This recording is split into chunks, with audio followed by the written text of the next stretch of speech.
I would have been like a great New Yorker as a teen. Yeah, probably I so. would have been, for real, man. I would have been all in.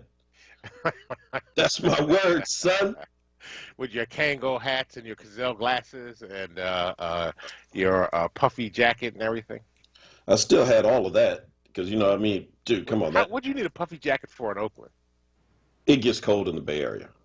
Don't you What? remember Frank Sinatra song? The coldest winter he ever spent was the summer in San Francisco. I mean, it's cold in the summer, but I mean, it drops down to 40s. But Nah, I mean, in bruh. the winter, y'all don't get that cold. Bruh, you look, no. You ain't gonna tell me about the No Bay. snow, and no snow. You There's don't have to not. have, you don't, listen, it's the only kind of place where you have to hang out, even in the summer. So you have to have three or four outfits in your car in the trunk. You take a heavy coat for the morning because it's gonna be cold as all get out, especially if you're in Oakland or Frisco. And then as you migrate through the day, it gets warm. So you take that off. Then you like got a short sleeve shirt. Then you need a light jacket for the evening. It's a weird place. Don't ask me why. You're right. We have no snow, but bro, it gets cold. Ask anybody who has ever gone out to the Bay Area thinking like you just said, and they're like, "This is the Bay Area. I'm coming out with shorts. I'm That coming happened to out me with my once. That happened to oh me once in San Francisco. my. I rest my case. In the middle of July, I had to go buy a sweatshirt. I was freezing, I rest my case, sir. but it wasn't as cold as it gets here. I'm just saying. I never. I'm not trying to like equate it. But you ask me now why somebody in LA would want a puffy jacket. I don't know. Because I mean they don't and it gets a little cold in LA too, but they don't experience that Bay Area stuff. I think cold is relative. No. Well, that might be true. But I'm gonna tell you, like I said, we have fooled many a East Coaster. Well, I remember we hosted a group of young people. It's like right when I started getting my stuff together. Now I started going to church, so I guess I was Hmm. maybe like this is 19ish going into 20. It was Hmm. like a whole group from Floyd Flake's church, Allen, Okay. Oh Jamaica, wow. Yeah. Yeah. and they all came out. Man, they nobody had clothes to wear. They all thought it was like what they'd seen on TV, like a Disney movie or something. Right. Like, yo, son, it's cold out here, son. Where's the sun, son? And I will say it's very cloudy in the Bay Area. Matter of fact, a couple of years ago, we were in Faith in Action was in Monterey for training, and flew Suzette and Joy out, and they came out with all this nice summer fashion, and it was like cold the whole time. And this was late June, so been there, done that. Yep, absolutely. Well, folks, the two of us here reminiscing and going down memory lane. We're here to represent the Power Hour on this morning, Hmm. and sitting across from me is Bishop Dwayne David Royster, And sitting across from me is Oakland's finest, the Reverend Dr. Mark Kelly Tyler. and holding it down there at the studio as we broadcast to you live this morning remotely because of COVID-19 and all of that stuff is none other than Kawesa. Always. Good morning. How are you? We're okay. How are you doing? I'm doing okay. I'm I'm okay. about to say, you had that Monday voice, like, yeah, it's Monday. I'm here. I don't really want to be here, but I'm here. Mondays are So, always Mondays and Wednesdays are like my least favorite days. why Wednesday? Because it's like hump day. You're like I almost know, done. but it takes so long to get through Wednesday to even get to Thursday and Friday. Oh, wow. I hear Yeah. you on that. I hear you on that. I'm like, Well, can we get over this? I know. I hear you. Sometimes you just want the week to move really fast. Yeah. How was the ride in today? How's the weather out there? The ride-in was pretty smooth. I didn't have any issues this morning, which was great. And it's a little chillier today than it has been, I think, for the past since last week. So that's the biggest thing. I kind of wish I had a larger jacket today. That's the one thing I wish I had done. Yeah, I understand. In my commute today, I had to put on a heavier sweatshirt kind of thing because it's cold It's cold. and in the basement. And so I had to. That's cold, man. That was cold. It wasn't cold. Look, we appreciate Koisa and everything that she does. Thank you for our weather and traffic, Koisa. We appreciate that. Of course. Yeah. Yeah, I was gonna say, now if you get mysteriously muted during this show, don't you wonder why? And listen, folks. Oh, well, let's see, Nikki O. Tim. When you see people in San Francisco in a sweatshirt, it's because they thought like you. Cali is hot. Nope. Mhm. Because Nikki O. Tim lived in Frisco for 18 years, and that's kind of the pecking order. It's like San Fran is the coldest. Right. Oakland is not as cold, but still cold. And then you go through these tunnels, the Caldecott Tunnel, and you get on the other side, Walnut Creek and Concord and all those like places. And I'm telling you, like literally, dude, you just drive through a tunnel, and on the other side of that little hill, it's not even really a mountain, that hill, it's like 20 degrees warmer. Mhm. It's so bizarre. But anyway, folks, I want you to join us in this conversation. I read Nikki O. Tim's comment from YouTube.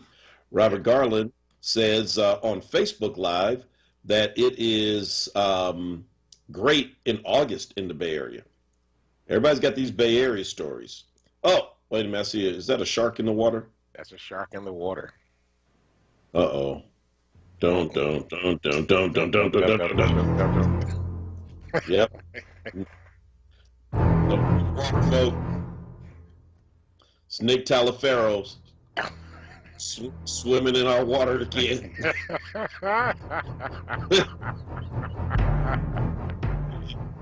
That's Nick. Not supposed to be here till the evening. It's evening words with Nick in the morning. Let's see what Nick says in the morning. You can hear him all. You can hear him from 4 to 7 today. You tune back in, but he says, "I have reason to believe, and incontrovertible. I can't even pronounce his words. Incre- Hardcore. I'm just gonna change it. Hardcore evidence. He's so eloquent that these two are not sitting across the table from each other. Fake news. We've been busted." We got special guests coming in today, folks, to talk about the fact that this week is Earth Day. And we're going to have some folk talking about environmental racism. So they'll be in the next segment. And we're going to be talking about that all week. And later today on WURD, since we're shouting out other shows, Charles Ellison is going to be hosting at 10 a.m. to 11:30 a.m. some folk that we know, 215 People's Alliance. Mhm. So, Royster, Yes.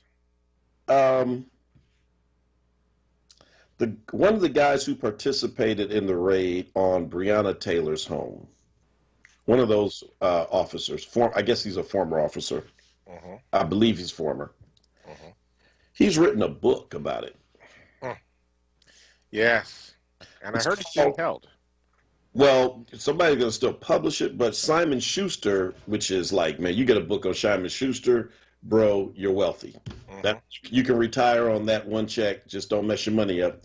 But Sergeant Mattingly wrote a book called The Fight for Truth, the inside story behind the Breonna Taylor raid. I believe that's the rest of the subtitle. Mhm. The profit on black pain never seems to stop. Nope.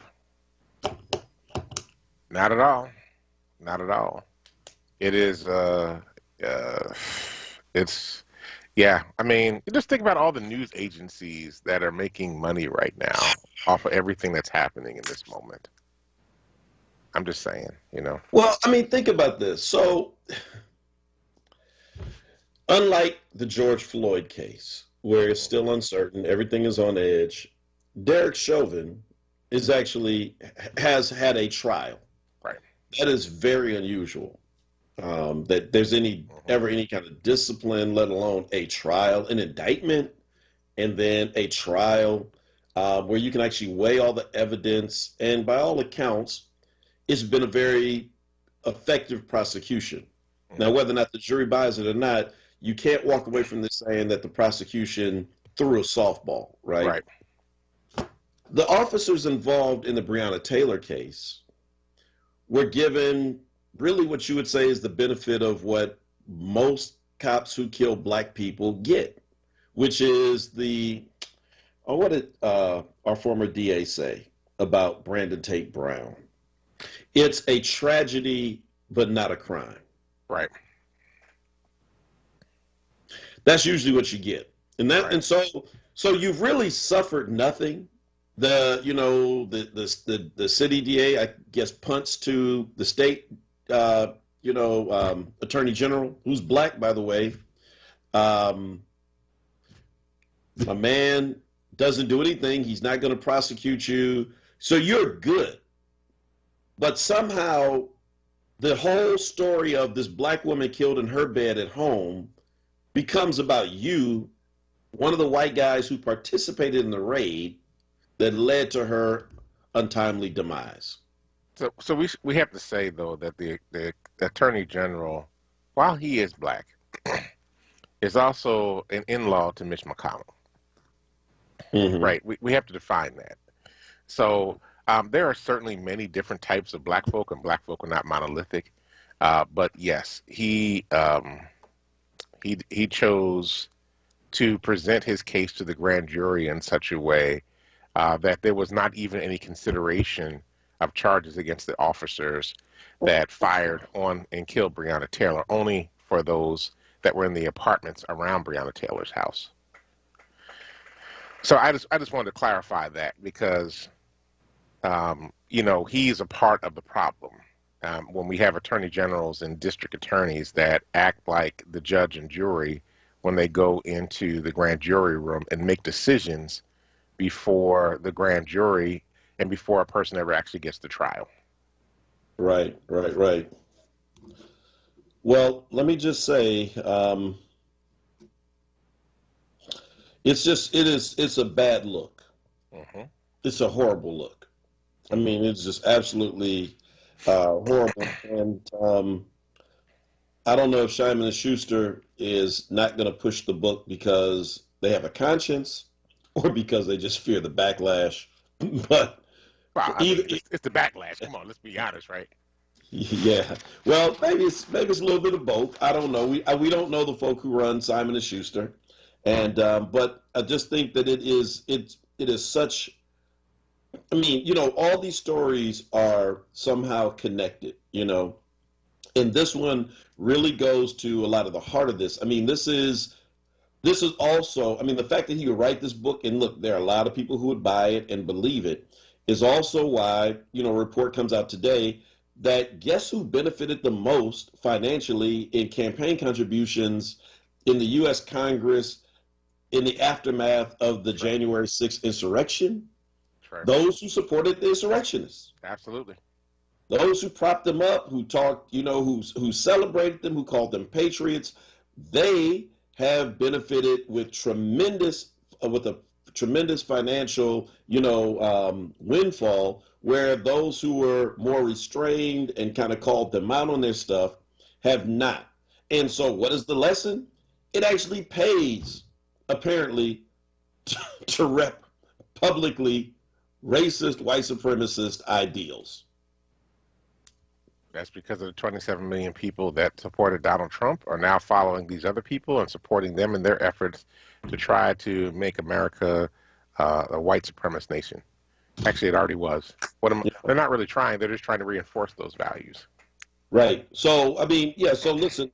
I want to use that kind of as a frame for what people ought to think about this week. You know what I mean? So we're batting first this morning on WURD as everybody's getting ready for their shows, and we're all kind of again like on edge about what's going to happen in the week to come, and so.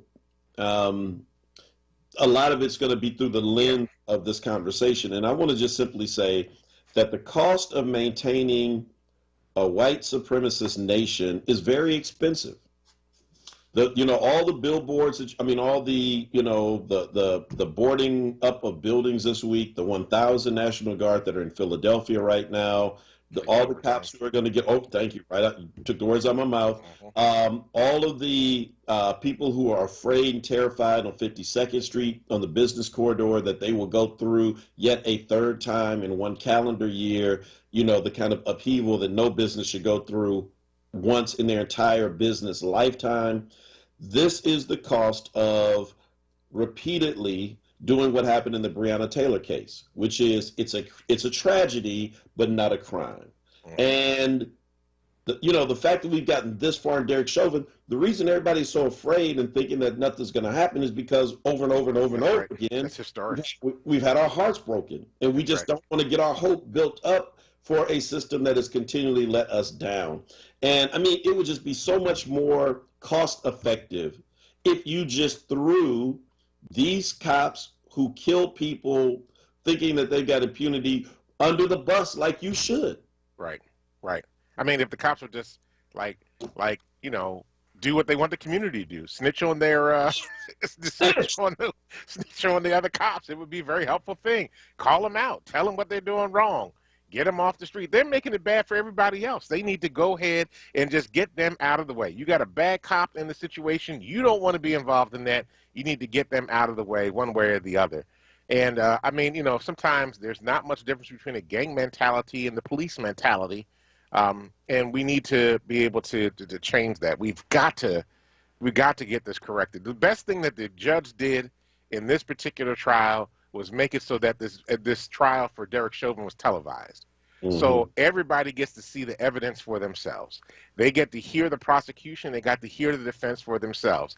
And I can't imagine in any way possible that, I mean, from what we're hearing, that he doesn't get convicted of something. Now, I think it might want to be in the manslaughter charge. And we really should, I mean, you and I have said this over and over again. It really should have been first degree, because at a certain point, he decided that he was intentionally going to kill this guy. Mm-hmm. And he didn't care. When he put his hands in his pocket and he kept his knee in there and he started kneeling further on his neck, that was the moment that became first degree murder. Bro, can I just say, I think that when you go back on this, the last point you just made, one of those points, the knee on the neck and the hands in the pocket, that's right, undermine the argument with the main argument that his defense is trying to make is that he was afraid for the crowd, distracted by the crowd. My man looked like he was waiting on a bus. Yes. Yeah. His hands were in his pocket like, yeah, what's up? What you going to do? But I think that was it. He was taunting. He was like, what are you going to do to me? I've got this guy. I'm killing this guy, and there's not a darn thing you can do about it. And that image, see, that's the image. I guarantee you that when they do closing arguments today, if they're smart, they're going to freeze frame that image. That this is the man they want you to believe was afraid. They want you to believe that he was somehow, threatened by George Floyd and intimidated by the crowd. Does this look like, jury, a man that is afraid of anything in this moment? No. Maybe the other officers were. They might have been distracted by the crowd, but look at his face. They're not on trial. He is. And maybe I should go to Minnesota today. Oh, Lord. You think they can use me in that close? Is Mark Kelly Tyler Esquire now? I don't have a real law degree. Well, you have a degree in the law. It's just not secular law. That's all. Right.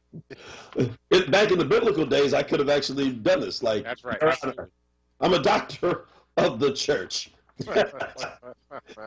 Hey, real quick, before we go to break, so you got to check out the Pat Robertson quote if you haven't heard it. I saw it, yeah. Did we play that on Friday? I don't think we did. We didn't play it, but no, we couldn't find it. But it was, we saw it. It was deep. Pat Robertson went in. Pat Robertson of the 700 Club, kind of like he took Billy Graham's places, like the Sainted Father. I mean, not Sainted. The Living Father. Sorry, Pat. I'm saying the Living Father of the conservative movement. Oh, yeah. The evangelicals kind of looked to him as like he is like one of their popes or bishops. And he went in and said, you all got to stop this killing of black people. What is wrong with these police? He said, run them out.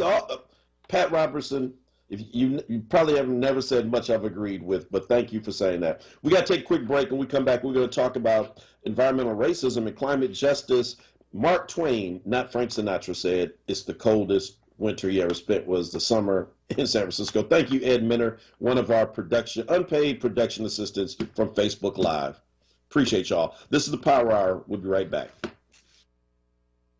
The Mattress Man is a second-generation family-owned mattress specialist business since 1988. Open 7 days a week, located at 74 21 Stanton Avenue. The Mattress Man discounts Serta, memory foam, orthopedic, and Comfort Tech mattresses every day. You deal directly with the owner, Julian, to ensure you get the best price and best service. The Mattress Man offers same-day delivery on most models to most areas. Ask about the WURD discount. Call 215-424-5550. Looking for an exciting and well-paying new career opportunity? MCAP is a free manufacturing career accelerator program. In just 7 weeks, learn new career skills, earn industry certifications, and connect to manufacturing companies who are hiring. To see if MCAP is right for you, call 215-770-7101. That's 215-770-7101. MCAP is brought to you by Drexel University's Goodwin College of Professional Studies in partnership with EDSI Incorporated. MCAP is an equal opportunity program. Diverse candidates, including women and people of color, are strongly encouraged to apply. COVID vaccines are here, and Black physicians and scientists helped to develop them. So I feel good about getting the vaccine. And with new forms of the virus now spreading, I know we need to keep up everything we're already doing. Masking up, keeping that 6-foot distance, and avoiding crowds. COVID's been doubly tough on us, so let's double down to take it down. We can do this. Learn more about getting the vaccine and slowing the spread at cdc.gov/coronavirus. Brought to you by the U.S. Department of Health and Human Services. You're listening to WURD Radio, 96.1 FM and 900 AM WURD, independent Black media. Welcome back to the Power Hour. This is Dwayne Royster along with Mark Kelly Tyler. We're here Monday through Fridays from 6 a.m. to 7 a.m. to bring you the latest in news happenings around Philadelphia and, of course, our opinions. And we have plenty of those. We are welcoming to the Power Hour now two special guests this morning to come and talk with us about Earth Day and about environmental racism and about this challenge. Many of you know that on this Thursday will be the 51st celebration of Earth Day, which was designed and created back in 1970 to draw attention to the issues around the environment and climate. With us today is Jade Davis, who is actually a 10th grade student at Lincoln Park Performing Arts School in the western side of the state. She's from Midland, Pennsylvania. She's going to be with us. Actually, Jade wrote an article about environmental racism for her school, the Lincoln Park Performing Arts Center Charter School in Midland, talking about her experience and the experience of others as people of color in a community that's experiencing some level of environmental racism. And then we're joined by Russell Hicks, who is the co-chair of the Power Green Jobs campaign here in Philadelphia, former fellow with Power, who was working on the issues of climate and environmental justice. Jade and Russell, welcome to the Power Hour. How are you both this morning? Good morning, Mr. Royster and Jade. Good morning. How are you? Good, good, good. Thank you. Really great to have both of you here with us today to talk about Earth Day and to talk about the fight for environmental justice, climate justice, and dealing with the issues of environmental and climate racism. I wonder if you both could briefly just tell us about, your location where you're at and what got you involved in the fight for environmental and climate justice in the first place. And why don't we let Jade go first, and then we'll get to you, Russell, all right? Okay, so I am actually from the Bridgeville, Pittsburgh area, and so how I got involved in this fight, this starts actually back in 7th grade when I had to take a public speaking class, and each week there would be a topic that was given to us, and one week my topic was climate change, and I knew a little bit about this issue, but not all the facts.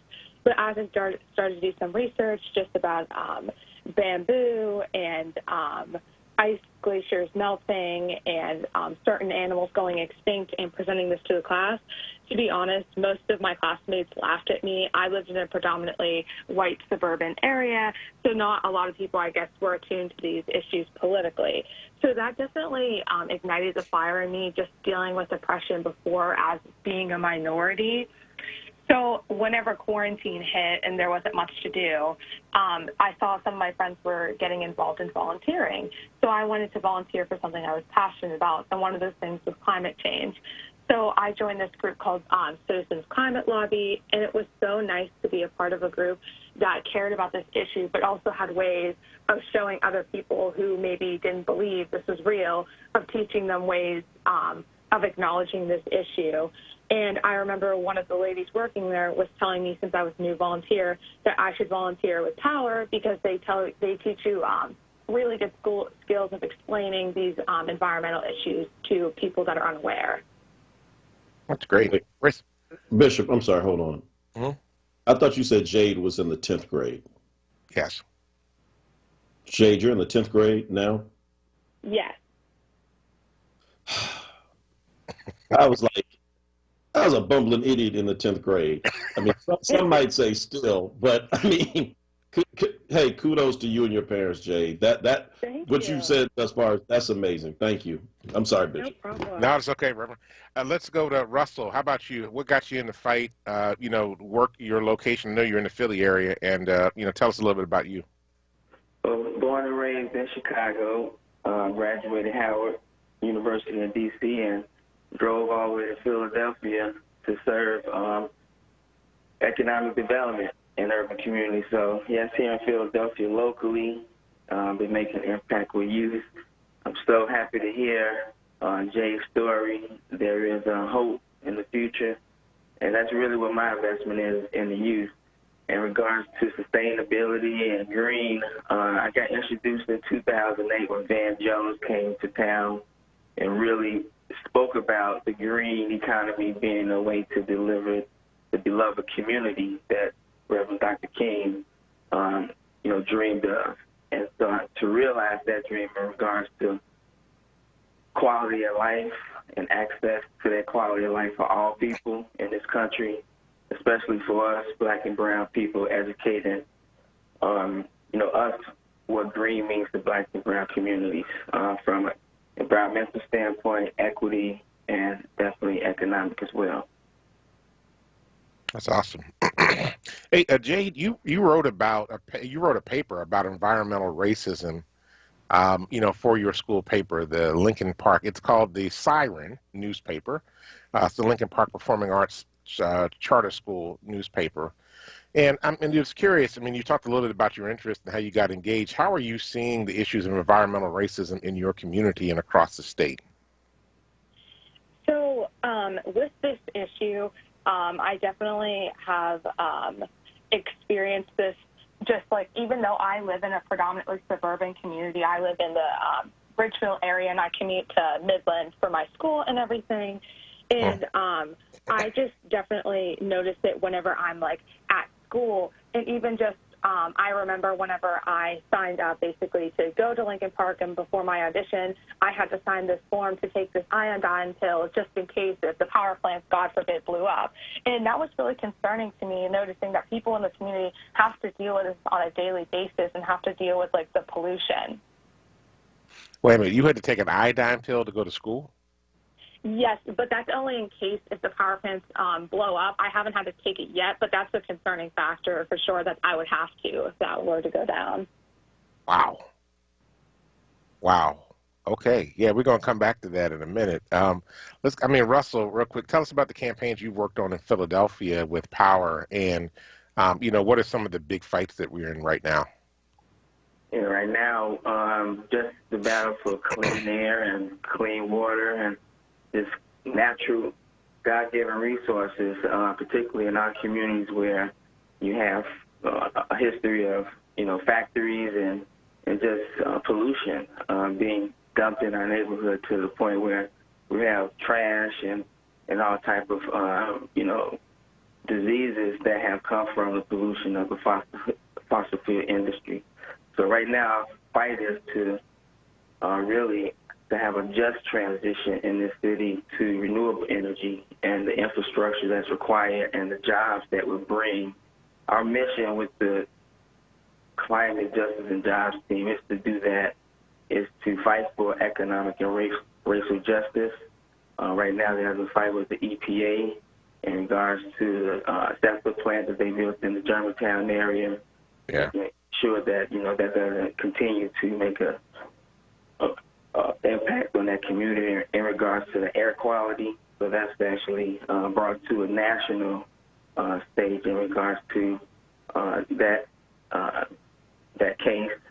Also, we have PGW, looking at transitioning PGW to possibly Philadelphia Energy Works or something of that tune to have homes electrified and heated and cooled through renewable energy sources, geothermal energy, a combined system using solar, water, and in some cases wind. So there's tons of opportunities for us to have racial and economic justice on a livable planet because we all live here and we care about clean air, we care about clean water, and care about lowering our utility bills. That's the main people paying in this pandemic is paying exorbitant utility bills. So, fighting on all of those fronts, trying to, make sure that people are in front of profit and that we have a livable planet to live on for our children. Gotcha. Appreciate that. I'm just curious, and to both of you, what does Earth Day mean? What does this mean coming up, the 51st Earth Day on Thursday? How are you all thinking about this right now? Russell, why don't you go ahead first this time? It's an opportunity, hope. It's an opportunity to create awareness on how important the Earth is in regards to, sustaining life on Earth. And, not only human life, but all animals and also, natural resources, the trees, the water. We need everything. So just making sure that we do our part in cleaning and greening the Earth again. This is not a new concept. It's an ancient concept that we know very well in regards to stewarding the Earth and knowing the connection between us and the Earth. So Earth Day is really that opportunity to create awareness locally and globally. Gotcha. And how about for you, Jade?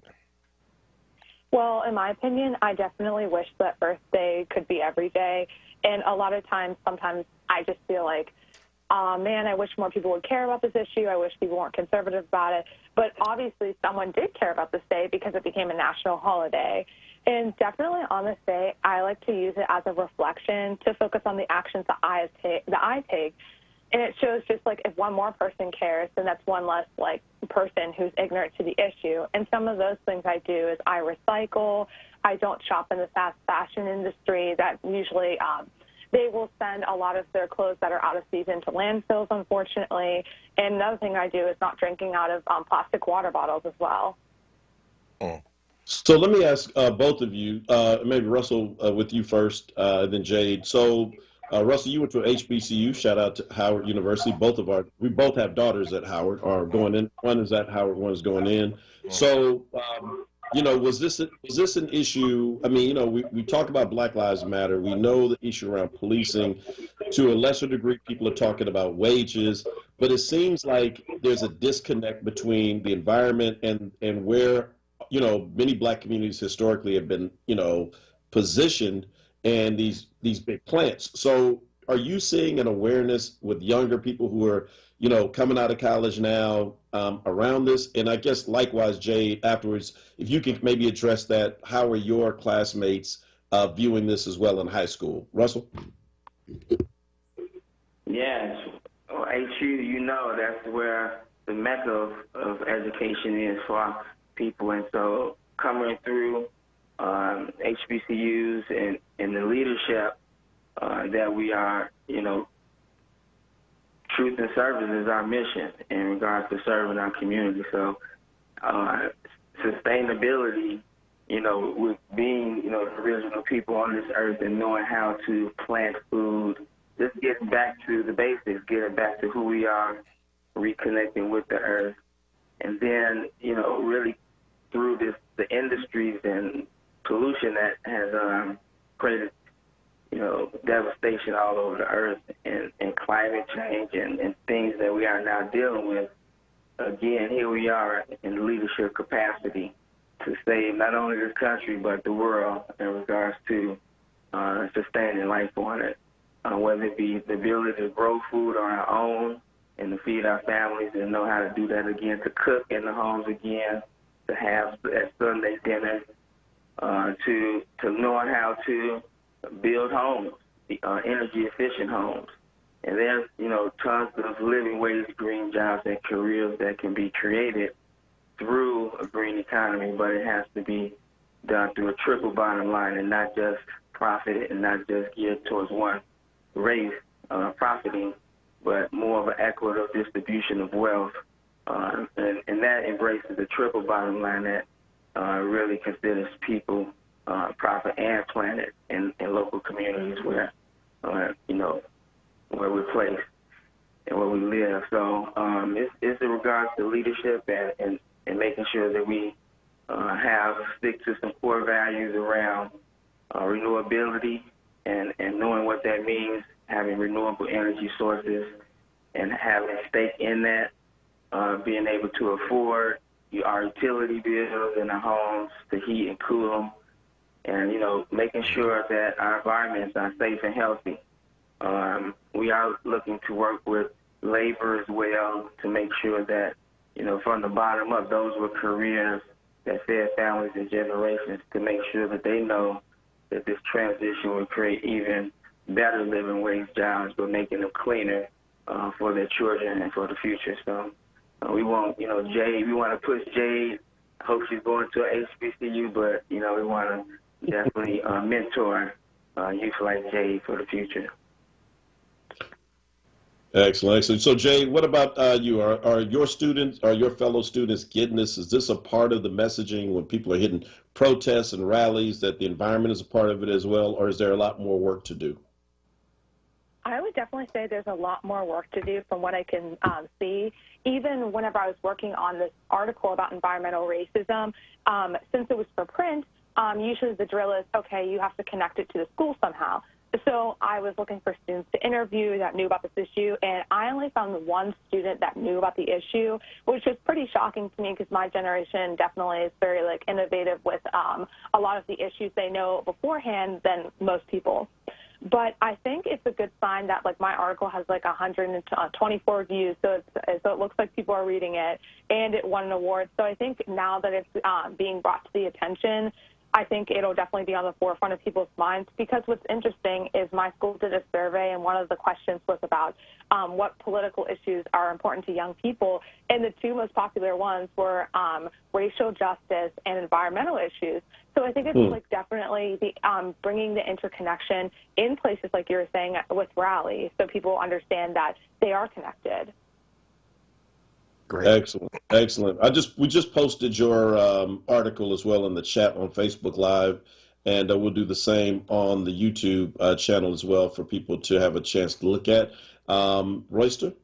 Yeah, I was just going to say real quick, Russell, so how can people get engaged with power around the fight for climate and energy and environment, and also what are Power's plans for Earth Day? Yeah, so we have some direct action rallies, also online opportunities for folks to engage that we'll post on social media. We have a Power website, but just get engaged. We have for Earth Day, our members speaking. We have Sting Greenspan and I speaking at Venture Cafe. And other members just doing their parts individually and collectively. So check the website, our social media pages on Facebook, Instagram, and get engaged with us. We meet once a month with the Climate, Jobs, and Justice team. We learn a lot and organize to make it a more livable planet and make it a more just, transition for Black and brown communities to know what it means to go green, make green, and do good with green that we all collectively have. But Earth Day, we want everybody to to know how important their impact is, their personal impact is on the earth, to try to shift some of those behaviors. All right. Well, listen, we're up on the break. Man, this has been a great interview, and I think that you all have encouraged a lot of our listeners. We can tell by the feedback on social media. They feel much more hopeful about the future. So we certainly want to thank both of you, Jay Davis and Russell Hicks. And I've got a feeling we're going to hear more from them in the future, Bishop Royster. Absolutely. You guys have Yeah, you guys have a great day. Thank you. God bless you. All right, all right. Hey, folks, this is the Power Hour, and man, see, this is what you get when you tune in here. Make it all the big connections. It's 6:43. We got to go to break, and when we come back, we'll wrap up for today and get you pointed in the right direction for the rest of the day and the week. This is the Power Hour. Don't you go anywhere. Recovery starts with a call. Pennsylvania's Substance Use Disorder Hotline is staffed by real people who are trained to help. They're here 24 hours a day, 7 days a week. They'll get you or your loved one into treatment regardless of your access to insurance. If you or someone you know is suffering from addiction, call 1-800-662-HELP. Recovery starts with a call. Paid for with Pennsylvania taxpayer dollars. Hey WURD family, have you heard of the new Go to Know campaign? If not, here is the deal. WURD Radio has partnered with the Colorectal Cancer Alliance, Penn Medicine, LabCorp, and the Independence Blue Cross Foundation to present the Go to Know Fit Kit Screening Campaign. The Go to Know campaign is an at-home screening test for colon cancer. Yup, you heard me right. You can take your own stool sample and mail it back for testing. Did you know colon cancer, if caught early, is 100% preventable? African Americans are 20% more likely to get colon cancer and about 40% more likely to die from it than most other groups. Plus, it is recommended you get screened if you are 45 years of age or older. So for the next 6 months, you can go to wordradio.com and click on the Go to Know banner for your free at-home screening test. It's that simple. Again, just go to wordradio.com, click on the Go to Know banner, and request your free at-home screening test. That's it. Go to Know today. The Sankofa Freedom Academy Charter School is an African-centered public freedom school that is looking for experienced, certified teachers in kindergarten through 12th grade for the 2021-22 school year. These positions are full-time and come with full health, vision, dental, and retirement benefits. Salary is comparable to the School District of Philadelphia. Interested parties should send their resume and cover letter via email to careers@sfacs.us. For more information, visit sfacs.us. The WURD Radio newsletter, keeping you informed, engaged, and connected. Sign up by visiting wordradio.com. Scroll to the bottom of the page and type your email address under Connect with Us. You'll receive the latest information on WURD Radio, messages from our president and CEO, Sarah Lomax-Reese, exclusive articles and multimedia content, and resources. Stay informed with the WURD Radio newsletter. Now, a traffic update on WURD Radio. Good morning. This report sponsored by Audible. Looking at volume building up southbound 95 this morning. Jamming Cotman down through Bridge. Again, Betsy Ross through Girard. Northbound looks pretty good. Westbound Vine Lake Parkway through the Schuylkill Expressway. Schuylkill eastbound Montgomery to Spring Garden. A bit slow westbound side. Watch for delays building out near 202. Still just the right shoulder gets by with that ongoing emergency work. Southbound Boulevard Route 1. Delays broad down to Fox. Getting busy. 55 north heavy Deptford in the 42. 295 northbound. Delays building approaching 42. Right lane there blocked because of ongoing work. Freshen up your playlist this spring with Audible Plus. Listen all you want to thousands of select Audible originals, audiobooks, podcasts, and more. Start a free 30-day Audible Plus trial when you sign up at audible.com. For more traffic information, log on to sigalert.com. Jim Bachman with your Philadelphia area traffic. You're listening to WURD Radio, 96.1 FM and 900 AM WURD, independent black media. Welcome back to the Power Hour. This is Dwayne Royster along with Mark Kelly Tyler. We just finished an interview with 10th grader Jade Davis from outside of Pittsburgh, and Russell Hicks here, who's the co-chair of the Power Green Jobs campaign in Philadelphia with Power Interfaith. If you're interested in more information, you can go to the website at www.powerinterfaith.org to learn more about this work. And also, Dr. Tyler posted, I think, in the Facebook feed and on the YouTube feed, Jade's article that she wrote for her school about environmental racism and what is it. I have to say in the interview, first of all, both of them really added a lot to this conversation, especially the impact for younger folk here across the state of Pennsylvania. But when Jade said that she had to be prepared to take an iodine pill in case one of the power plants or something went up in the community near her school, I don't know about you. That got me. That really got me. That was I don't know, that just did something. What are we doing to our planet, to our communities, to our children, that we can't provide a safe environment for them to be able to go to school? We talk about toxic schools in Philadelphia, which we have because of the mold and the asbestos and other things. But what about the toxicity that exists outside the environment of their school buildings, that if something should go wrong, they actually have to take an iodine pill to make sure that they stay safe? That's frightening. That's just frightening. Well, yeah, I mean, absolutely. But think about it. It's so environmental racism is something we don't normally associate what happens in our neighborhoods with the rest of what happens, right? Around all these issues of white supremacy. We see the George Floyd case and we see Derek Chauvin leaning on his neck. Right. But that literally is like the tip of the iceberg, right? I mean, you go below the surface and it's like, whoa, whoa, whoa. This is connected to so much stuff. Oh, absolutely. Like, you got to be kidding. So I was born in Oakland, 96th and B Street. We were there for, I think, a couple of years before we moved up on Castlewood, which was like just far enough to get you out of the flatlands technically, but not far enough to get you up the hill. We were kind of in like no man's land, you know what I mean? Yeah. And but 96th and B, I mean, man, you drive through there. My grandmother lived till she died, lived not far away, and everything's by the railroad track. So the railroad track was a few blocks away. All of the factories and plants were there, right? And this is where all the black people moved. This is what you could afford in East Oakland in the 50s and 60s. And to this day, when you drive through there, all these strange smells, and it's like, you know what that is? That's the smell of racism. Because hey, ain't gonna put nobody else down here. So it's like Mexicans down there now. And still like some black folk who've not been able to get out of there. But it's kind of like, first arrivals, it's like this, we're gonna dump you here. And if this doesn't kill you, welcome to America. Bro. Wow. Oh yeah.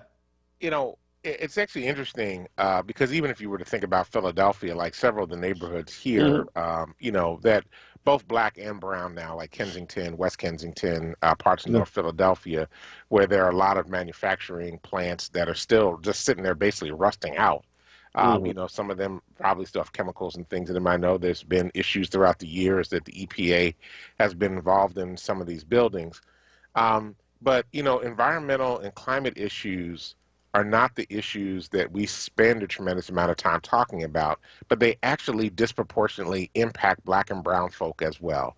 And I think sometimes because we don't see the immediacy of them, we are not necessarily addressing them with the same level of aggression and assertiveness as we are other issues. But, if the cops don't kill us, the environment will. And we have to really, delve into that and take it far more seriously, I think, in general than the community is. I think for so long we've seen environmental as climate issues as white folks' issues. And the reality is it's all of our issues. But the countries that will be lost because of global warming are all countries of color. They're all either black or brown countries that are going to go under the water. They're going to lose a lot of land mass. And unfortunately, some of what is actually going to drive migration in this country is a result of climate. And if we're having problems at the border now, what's going to happen down the road when folk have no other place to go and they're landlocked, and the only way they can go is to go north and come into places like the United States and Canada. So, and Europe for that matter too. So just a lot to think about with all of that. Yeah. Well, so listen, as we get close to the end of the show, should let folk know that right now, anyone who wants the COVID vaccine can go. If you're 16 and over, the line is open, and apparently it's pretty fast now to go in and get the vaccine, because kind of reaching that point of everybody who wants it has had it, and now it's trying to convince others who've not had it to get it.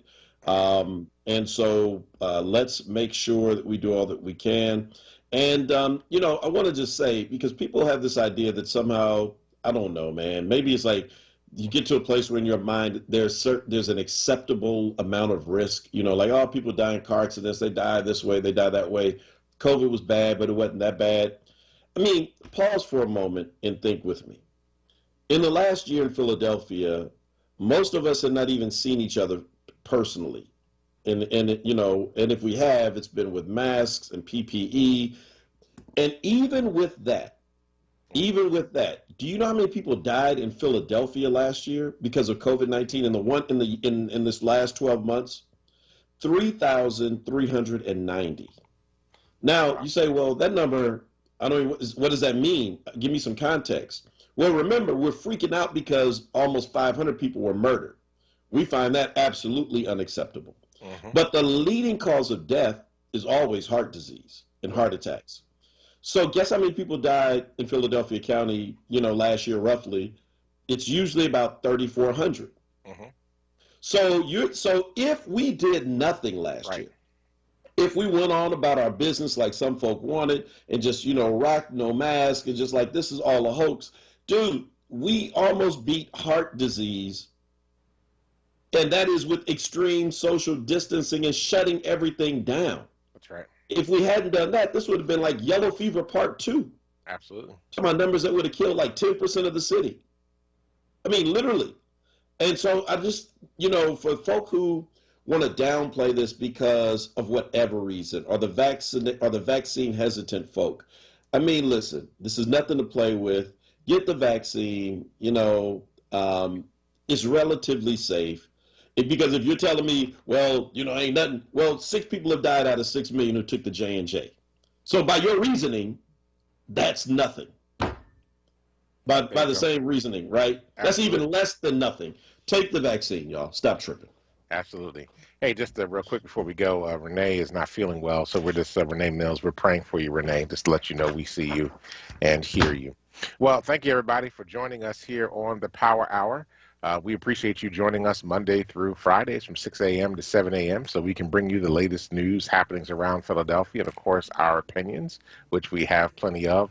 Special thanks and shout out to Jay Davis and Russell Hicks for joining us from Power Clean Jobs team and for being here with us today. We appreciate you for working for racial and economic justice on a livable planet. Thank you, Kwesa, for holding down the boards. Dr. Tyler, for everything you do each and every day. And to all of our listeners who listen to us on the air through YouTube, Facebook, through the app, and by whatever means you managed to join us today, we deeply appreciate you. We'll be back tomorrow morning at 6 a.m. to do it all over again. Stay tuned now for Wake Up with Word with Solomon Jones. And listen, family, go out. Do your best to change the damn world, because if you don't, nobody else will. Peace. I do what I can when I can while I can for my